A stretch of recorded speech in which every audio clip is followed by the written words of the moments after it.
Hello viewers, যারা class 9-এ পড়ছো তাদের বাংলা নবনব সৃষ্টি যে তোমাদের পড়া রয়েছে সেখান থেকে ইম্পর্টেন্ট সাজেশন প্রশ্নগুলো দেখে নাও। এই প্রশ্নগুলো এখন থেকে ভালো করে করো, পরীক্ষায় কমন পাবে। তো দেখো প্রশ্নগুলো কি আছে। তার আগে একটা কথা বলি, যে কোনো গল্পই হোক বা কবিতাই হোক লেখকের নাম সহ উৎসটা ভালো করে তৈরি করবে। তো দেখো, পাঠ্যাংশটির উৎসটি হচ্ছে মার্মদৌড় পুনর্জন্ম প্রবন্ধের সম্পাদিত অংশ। ঠিক আছে, মূল প্রবন্ধ গ্রন্থটির নাম চতুরঙ্গ। 1960 খ্রিস্টাব্দে বেঙ্গল পাবলিশার্স থেকে এটি প্রকাশিত হয়। এর আগের ভিডিওতে আমি পড়াটা পড়িয়ে দিয়েছি, যে বাজার এখনও ভিডিওটা দেখো না কিন্তু অবশ্যই দেখে নিও। ঠিক আছে, ক্লাস 9-এর প্লেলিস্ট যাবে, সেখানে দেখতে পাবে। প্রথম প্রশ্ন, নবনব সৃষ্টি রচনাংশে কোন কোন ভাষাকে লেখক সৈয়দ মুস্তফা আলী বলেছেন আত্মনির্ভরশীল? দেখো উত্তর দেখো, নবনব সৃষ্টি রচনাংশে লেখক প্রাচীন যুগের হিব্রু, গ্রিক, আবেস্তা, সংস্কৃত এবং আরবি ভাষাকে আত্মনির্ভরশীল বলেছেন। বোঝা গেল? এরকমই প্রশ্ন দেবে। তারপর কোনো নতুন চিন্তা বা অনুভূতি বোঝানোর জন্য নবীন শব্দের প্রয়োজন হলে সংস্কৃত ভাষা কি করে? উত্তর দেখে নাও, নতুন চিন্তা বা অনুভূতি বোঝাতে সংস্কৃত তার নিজের ভাণ্ডারেই কোনো ধাতু বা শব্দের সামান্য পরিবর্তন ঘটিয়ে নতুন শব্দ তৈরি করার চেষ্টা করে। তারপরে প্রশ্ন, প্রাচীন যুগের সব ভাষাই তাই। প্রাচীন যুগের কোন কোন ভাষার কথা লেখক উল্লেখ করেছেন? দেখো এর উত্তর, লেখক প্রাচীন যুগের সংস্কৃত, হিব্রু, গ্রিক, আবেস্তা এবং কিছুটা পরবর্তী যুগের আরবি ভাষার কথা এখানে বলেছেন। তারপরে প্রশ্ন, লেখক সৈয়দ মুস্তফা আলীর মতে বর্তমান যুগের কোন কোন ভাষা আত্মনির্ভরশীল নয়? উত্তর, লেখক সৈয়দ মুস্তফা আলীর মতে বর্তমান যুগের ইংরেজি ও বাংলা, ঠিক আছে, এই দুটো ভাষা কিন্তু আত্মনির্ভরশীল নয়। আমি পড়ানোকালীন কিন্তু বলেছিলাম যে এই প্রশ্নটাও কিন্তু পরীক্ষাতে দেবে। তারপরে প্রশ্ন, নবনব সৃষ্টি রচনাংশে লেখক সৈয়দ মুস্তফা আলী কোন প্রশ্নকে অবান্তর বলেছেন? দেখো উত্তর, ভাষায় বিদেশি শব্দগ্রহণ ভালো না মন্দ, এই প্রশ্নকে লেখক সৈয়দ মুস্তফা আলী অবান্তর বলেছেন। তার আগে একটা প্রশ্ন স্কিপ করলাম, পাঠান মুঘল যুগে আরবি ও ফার্সি শব্দ থেকে গ্রহণ করতে হয়েছিল কেন? উত্তর, পাঠান ও মুঘল যুগে আইন, আদালত, খাজনা খারিজ নতুন করে দেখা দেওয়ায় আরবি ফার্সি ভাষা থেকে শব্দ গ্রহণ করতে হয়। তারপরে প্রশ্ন, সে সম্বন্ধেও কারো কোনো সন্দেহ নেই, কোন বিষয়ে সন্দেহ নেই কথাটা বলা হয়েছে? দেখো উত্তর, শিক্ষার মাধ্যম রূপে ইংরেজির বদলে বাংলা গ্রহণ করলে প্রচুর পরিমাণে ইউরোপীয় শব্দ বাংলায় প্রবেশ করবে, এই বিষয়ে কারো কোনো সন্দেহ নেই। তারপরে প্রশ্ন, নবনব সৃষ্টি রচনাংশে লেখক রান্নাঘর থেকে কি তাড়ানো মুশকিল বলেছিলেন? দেখো, নবনব সৃষ্টি রচনাংশে রান্নাঘর থেকে আলু, কপি এ জাতীয় বিদেশি সবজি তাড়ানো মুশকিল বলেছেন লেখক। তারপরে প্রশ্ন, হিন্দি উপস্থিত সেই চেষ্টাটা করেছে, হিন্দি কোন চেষ্টা করেছে? দেখো, হিন্দি থেকে আরবি, ফার্সি, ইংরেজি শব্দ তাড়িয়ে দেওয়ার চেষ্টার কথা এখানে বলা হয়েছে। তারপরে প্রশ্ন, নূতন আমদানিও বন্ধ করা যাবে না, কি আমদানি বন্ধ করা যাবে না? উত্তর দেখে নাও, লেখক বলেছেন বিদেশি দ্রব্যের ব্যবহারের মতো বিদেশি ভাষাও মাতৃভাষায় থাকবে এবং তাদের আশা বন্ধ করা যাবে না। তারপরে প্রশ্ন, বহু সাহিত্যিক উঠে পড়ে লেগেছেন, লেখক কোন ভাষার সাহিত্যিকদের কথা বলেছেন? দেখো, লেখক হিন্দি ভাষার সাহিত্যিকদের কথা বলেছেন। তারপরে প্রশ্ন, বহু সাহিত্যিক উঠে পড়ে লেগেছেন, বহু সাহিত্যিক কোন কাজের তৎপর হয়েছেন? দেখো, হিন্দি ভাষার সাহিত্যিকরা হিন্দি ভাষা থেকে আরবি, ফার্সি, ইংরেজি শব্দ দূর করার জন্য তৎপর হয়েছেন। তারপরে প্রশ্ন, নবনব সৃষ্টি রচনাংশে কয়েকজন বাঙালি সাহিত্যিক ও পণ্ডিত ব্যক্তির নাম এসেছে, তারা কারা? ভেরি ইম্পর্টেন্ট কিন্তু প্রশ্নটি। উত্তর দেখে নাও, আলোচ্য রচনাংশে রবীন্দ্রনাথ, নজরুল, বিদ্যাসাগর, হরপ্রসাদ শাস্ত্রী, বঙ্কিমচন্দ্র, আলাল ও হুতম অর্থাৎ কালীপ্রসন্ন এর নাম কিন্তু পাওয়া যায়। তারপরে প্রশ্ন, বিদ্যাসাগর আরবি ফার্সি শব্দ কোথায় ব্যবহার করতেন? দেখো উত্তর, বিদ্যাসাগর তার ছদ্মনামে লেখা রচনায় প্রচুর আরবি ফার্সি শব্দ ব্যবহার করতেন। তারপরে প্রশ্ন, নবনব সৃষ্টি রচনাংশে ব্যবহৃত আলাল ও হুতম কাদের লেখা কি গ্রন্থ, অথবা আলাল ও হুতমের ভাষা আলাল ও হুতম কি? দেখো উত্তর, আলাল হলো আলালের ঘরে দুলাল, লেখক প্যারীচাঁদ মিত্র। হুতম হলো হুতম প্যাঁচার নকশা, লেখক কালীপ্রসন্ন সিংহ। তারপরে প্রশ্ন, হিন্দি ভাষা সাহিত্যের বঙ্কিম কাকে বলা হয়? উত্তর দেখে নাও, হিন্দি ভাষা সাহিত্যের বঙ্কিম বলা হয় বিখ্যাত সাহিত্যিক মুন্সি প্রেমচাঁদকে। ঠিক আছে, এর পরের প্রশ্ন, কোন পত্রিকার সম্পাদকীয় রচনার ভাষায় গাম্ভীর্য আছে বলেছেন সৈয়দ মুস্তফা আলী, অথবা বসুমতী সম্পাদকীয় রচনার ভাষা কেমন ছিল? উত্তর দেখে নাও,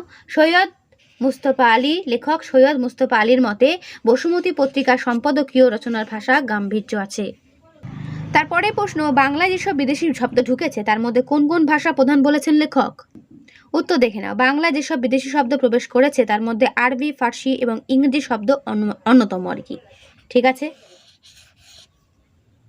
তারপরে প্রশ্ন, সেগুলো নিয়ে অত্যাধিক দুশ্চিন্তা করার কোনো কারণ নেই, কোন বিষয়ে দুশ্চিন্তা করা নিষ্প্রয়োজন? উত্তর, পর্তুগিজ, ফরাসি, স্প্যানিশ ইত্যাদি শব্দ বাংলা ভাষায় এত কম এসেছে যে তাদের নিয়ে দুশ্চিন্তা করার কোনো কারণ নেই বলে লেখক মনে করেছেন। তারপরে প্রশ্ন, সে ভাষার শব্দ বাংলাতে ঢুকবেই, কোন ভাষার? উত্তর দেখো, বাংলা ছাড়া অন্য যে কোনো ভাষার চর্চা আমরা করি না কেন, সে ভাষার শব্দ বাংলাতেই ঢুকবেই। তারপরে প্রশ্ন, এই দুই ভাষা থেকে ব্যাপকভাবে আর নূতন শব্দ বাংলাতে ঢুকবে না, কোন দুই ভাষার কথা এখানে বলা হয়েছে? উত্তর দেখে নাও, নবনব সৃষ্টি রচনাংশে সৈয়দ মুজতবা আলী দুই ভাষা বলতে আরবি এবং ফার্সি ভাষার কথা বলেছেন। তারপরে প্রশ্ন, কোন কারণে অচলিত আরবি ফার্সি শব্দ নতুন মেয়াদ পাবে বলেছেন লেখক? উত্তর দেখে নাও, বিশ্ববিদ্যালয়ের পাঠ্যক্রমে ছাত্রছাত্রীরা বাংলা ভাষার প্রাচীনকালের বই পড়ার ফলে আরবি ফার্সি শব্দ নতুন মেয়াদ পাবে। তারপরের প্রশ্ন, হিন্দি গদ্যের ওপর কোন ভাষার প্রভাব পড়ার কথা বলেছেন লেখক? উত্তর দেখে নাও, হিন্দি গদ্যের ওপর ফার্সি ভাষার প্রভাব পড়ার কথা বলেছেন লেখক। তারপরে প্রশ্ন, ভারতীয় আর্যরা কোন ভাষার সৌন্দর্যে বেশি অভিভূত হয়েছিল? উত্তর, ভারতীয় আর্যরা ফার্সি ভাষার সৌন্দর্যে বেশি অভিভূত হয়েছিল। তারপরে প্রশ্ন, উর্দু সাহিত্যের মূল সুর কোন ভাষার সঙ্গে বাধা বলেছেন লেখক? উত্তর দেখে নাও, উর্দু সাহিত্যের মূল সুর ফার্সির সঙ্গে বাধা বলেছেন লেখক। তারপর ইরানে নবীন ফার্সি ভাষার উদ্ভব ঘটেছিল কিভাবে? উত্তর দেখে নাও, আর্য ইরানি ভাষা এবং সমিতি আরবি ভাষার সংঘর্ষে ইরানি নবীন ভাষার আর কি জন্ম বা উদ্ভব হয়েছিল। ঠিক আছে, আর্য ইরানি ভাষা এবং সেমিতি আরবি ভাষা সংঘর্ষে। তারপরে প্রশ্ন, নবনব সৃষ্টি রচনাংশে লেখক কোন উর্দু কবির কথা উল্লেখ করেছেন? দেখো, নবনব সৃষ্টি রচনাংশে লেখক উর্দু কবি ইকবালের কথা উল্লেখ করেছেন। Very very important. তারপর কে উর্দুকে ফার্সির অনুকরণ থেকে নিষ্কৃতি দিতে সক্ষম হয়েছিলেন? উত্তর দেখে নাও, উর্দু ভাষার কবি ইকবাল উর্দু ভাষাকে ফার্সির অনুকরণ থেকে কিঞ্চিত নিষ্কৃতি দিতে সক্ষম হয়েছিলেন। তারপরে প্রশ্ন, সৈয়দ মুজতবা আলীর মতে বাঙালির সর্বশ্রেষ্ঠ সাহিত্য সৃষ্টি কোনটি? দেখো, সৈয়দ মুজতবা আলী বলেছেন বাঙালির সর্বশ্রেষ্ঠ সাহিত্য সৃষ্টি হল পদাবলী কীর্তন। তারপরে প্রশ্ন, এ সাহিত্যের প্রাণ ও দেহ উভয়ই খাঁটি বাঙালি, কোন সাহিত্যকে বোঝানো হয়েছে? উত্তর হবে পদাবলী কীর্তন সম্পর্কে এখানে বলা হয়েছে। তারপরে প্রশ্ন, ধর্ম বদলালেই জাতির চরিত্র বদলায় না। Very very important. লেখক কেন এরকম বলেছেন? বলছে, বাঙালি হিন্দুরা সত্য শিব সুন্দরের প্রতিষ্ঠায় যারা বাধা দেয় তাদের বিরোধী। বাঙালি মুসলমানও একই কাজ করে, তাই লেখক আলোচ্য মন্তব্যটি করেছেন।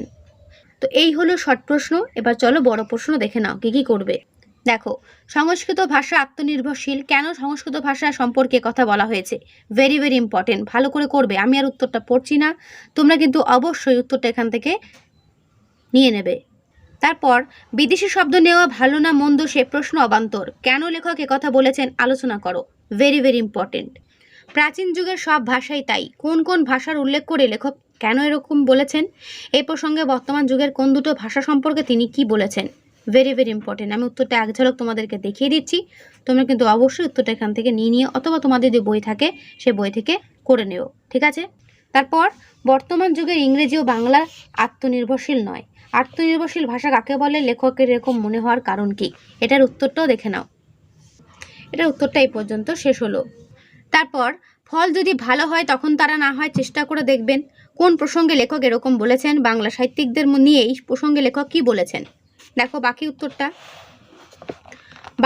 দেখে নাও। বাকি উত্তরটা এই পর্যন্ত শেষ হলো। ঠিক আছে।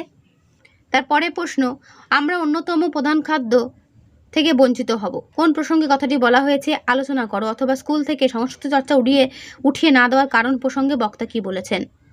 তারপরে প্রশ্ন, সুতরাং ইংরেজি চর্চা বন্ধ করার সময় এখনো আসেনি, কেন লেখক কথা বলেছেন? আলোচনা করো। তারপরে প্রশ্ন, রচনার ভাষা তার বিষয়বস্তুর উপর নির্ভর করে, মন্তব্যটির তাৎপর্য বুঝিয়ে দাও। খুবই গুরুত্বপূর্ণ প্রশ্নটি, উত্তর এক ঝলক দেখে নাও। আমি উত্তর সমেত তোমাদেরকে দেখিয়ে দিচ্ছি। ঠিক আছে। এর উত্তরটা ডান দিকে এই পর্যন্ত শেষ হলো। তারপরে প্রশ্ন, বাঙালি চরিত্রে বিদ্রোহ বিদ্যমান, প্রসঙ্গ নির্দেশ করে লেখক যা বোঝাতে চেয়েছেন লেখো। বাঙালির সর্বশ্রেষ্ঠ সাহিত্য সৃষ্টি তার পদাবলী কীর্তনে, এই পদাবলী কীর্তনের কোন বৈশিষ্ট্যের দিকে লেখক ইঙ্গিত করেছেন? ভালো করে করবে। ধর্ম বদলালেই জাতির চরিত্র বদলায় না, নবনব সৃষ্টি রচনা অবলম্বনে এই উক্তির সত্যতা বিচার করো। খুবই গুরুত্বপূর্ণ প্রশ্নটি, খুব ভালো করে করবে এটি। ঠিক আছে। এর উত্তর তোমাদেরকে দেখিয়ে দিচ্ছি। এর উত্তর তোমাদেরকে তোমরা দেখে নাও। এর উত্তর এই পর্যন্ত শেষ হলো। তো নবনব সৃষ্টি গল্পটা থেকে এই প্রশ্নগুলো ভালো করে করো, এখান থেকেই কমন পাবে। তো আমার এই ভিডিওটা আমি এখানেই শেষ করছি।